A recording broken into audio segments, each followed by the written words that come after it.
पिताजी जल्दी चलिए, वरना मैं आज स्कूल में देरी से पहुंचूंगा। मेरी टीचर बहुत गुस्सा करती है। हाँ हाँ बेटा, अभी चलते हैं, बस 2 मिनट रुको। तभी रमेश की पत्नी कमरे से बाहर आती है और रमेश से कहती है, सुनिए जी, आज शाम को आप ऑफिस से जरा जल्दी घर आ जाइएगा। याद है ना, आज आपको मुझे शॉपिंग कराने के लिए लेकर जाना है। अरे भाग्यवान, इस महीने हाथ जरा तंग है। मेरी मानो तो शॉपिंग का विचार कुछ दिनों के लिए अपने दिमाग से निकाल ही दो। मैं तुम्हें अगले महीने पक्का शॉपिंग कराने ले जाऊंगा। अभी मुझे चलना चाहिए, वरना राजू को स्कूल पहुंचने में देर हो जाएगी। देखिए जी, अब आपके ये बहाने पुराने हो चुके हैं। मैं कुछ नहीं जानती। आज शाम को मुझे शॉपिंग करने जाना है, मतलब जाना है। आगे आपकी मर्जी। अच्छा ठीक है भाग्यवान, अब तुम पूरा घर सर पर मत उठाओ, मैं कुछ करता हूँ। इतना कहकर रमेश अपने बेटे राजू को लेकर वहां से चला जाता है। घर से निकलने के लिए रमेश जैसे ही अपनी मोटरसाइकिल शुरू करता है, तभी उसकी माँ उसे आवाज देकर कहती है, अरे रमेश, आज शाम को मुझे कुछ पैसे दे देना। याद है ना, मैंने तुझसे कहा था कि मुझे मंदिर में चढ़ावा चढ़ाना है। अरे माँ, मेरी तनख्वाह आने में अभी 10 दिन बचे हैं। अभी मेरे पास बिल्कुल पैसे नहीं है। हाँ, मेरी तनख्वाह मिलते ही मैं तुम्हें पैसे दे दूंगा। रमेश की माँ चिढ़कर कहती हैं, अरे तेरा दिमाग तो खराब नहीं हो गया? मैंने तेरे भरोसे मंदिर के पुजारी जी से वादा कर दिया है और तू कह रहा है कि पैसे नहीं है।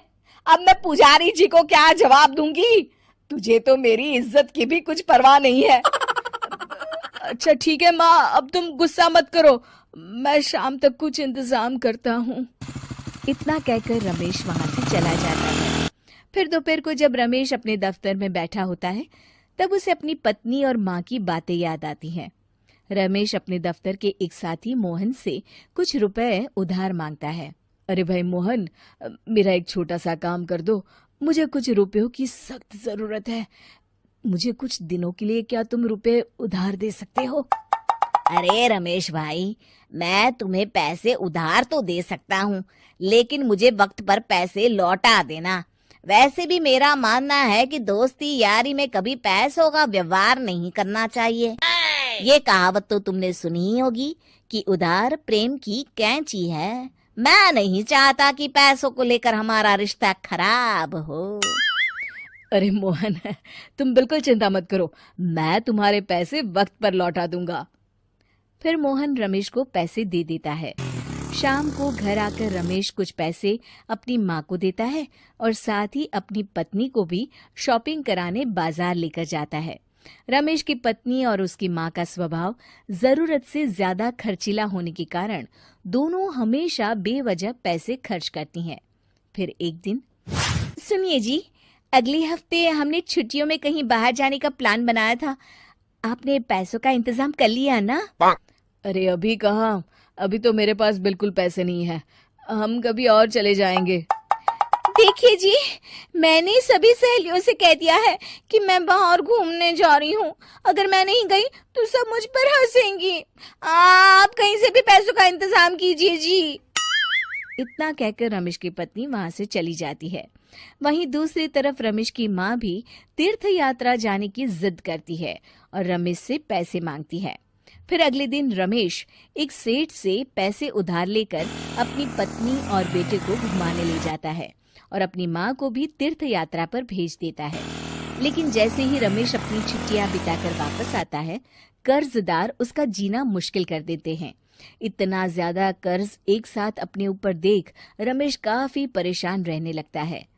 फिर एक दिन राजू की स्कूल की फीस वक्त पर न भर पाने के कारण रमेश को स्कूल में बुलाया जाता है। स्कूल के प्रिंसिपल साहब रमेश को सख्त हिदायत देते हैं कि अगर वक्त पर स्कूल की फीस नहीं भरी गई तो उनके बेटे का नाम स्कूल से काट दिया जाएगा। अपने बेटे की स्कूल की फीस भरने के लिए रमेश अपने दोस्त गिरधारी से कुछ पैसे उधार ले लेता है और स्कूल की फीस भर देता है। रमेश की माँ और उसकी पत्नी खर्चे और घर की जिम्मेदारी संभालते संभालते धीरे धीरे रमेश पूरी तरह कर्ज में डूब जाता है और तभी एक दिन दफ्तर में काम करते समय रमेश की तबीयत अचानक बिगड़ जाती है और वो बेहोश होकर गिर पड़ता है। उसे जल्दी से पास के एक अस्पताल में भर्ती कराया जाता है। रमेश के घर वालों को ये बात पता चल जाती है तो वे सभी अस्पताल पहुंचते हैं। अस्पताल के डॉक्टर साहब उन्हें बताते हैं, देखिए, देर रात तक जागने और जरूरत से ज्यादा काम करने की वजह से इन्हें चक्कर आ गया था। बेहतर यही होगा कि इन्हें कुछ दिनों के लिए पूरी तरह आराम करने दिया जाए। रमेश की हालत देखकर उसके बेटे राजू को बहुत गुस्सा आता है और वो अपनी दादी और माँ से कहता है, माँ, दादी, मैं इतना छोटा हूँ, फिर भी मैं इतना समझता हूँ कि पिताजी दिन रात दफ्तर में काम करके पैसे कमाते हैं। पिताजी अकेला पूरा घर संभालते हैं और आप दोनों अपने फिजूल के खर्चों के लिए उन पर दबाव डालते रहते हैं। आज पिताजी की हालत के जिम्मेदार तो आप दोनों हैं। राजू की समझदारी भरी बातें सुनकर रमेश की माँ और पत्नी को अपनी गलती का एहसास होता है और दोनों की आंखों में आंसू आ जाते हैं। फिर कुछ दिनों के बाद रमेश की तबीयत एकदम अच्छी हो जाती है और वो पहले की तरह अपने काम पर जाने लगता है। रमेश की माँ और पत्नी अब उसे किसी प्रकार की कोई तकलीफ नहीं देते और ना ही उससे किसी चीज की मांग करते हैं। फिर देखते ही देखते रमेश अपने कर्ज के सारे पैसे चुका देता है। उसकी जिंदगी पहले की तरह अच्छी हो जाती है और वो अपने परिवार के साथ खुशी खुशी रहने लगता है।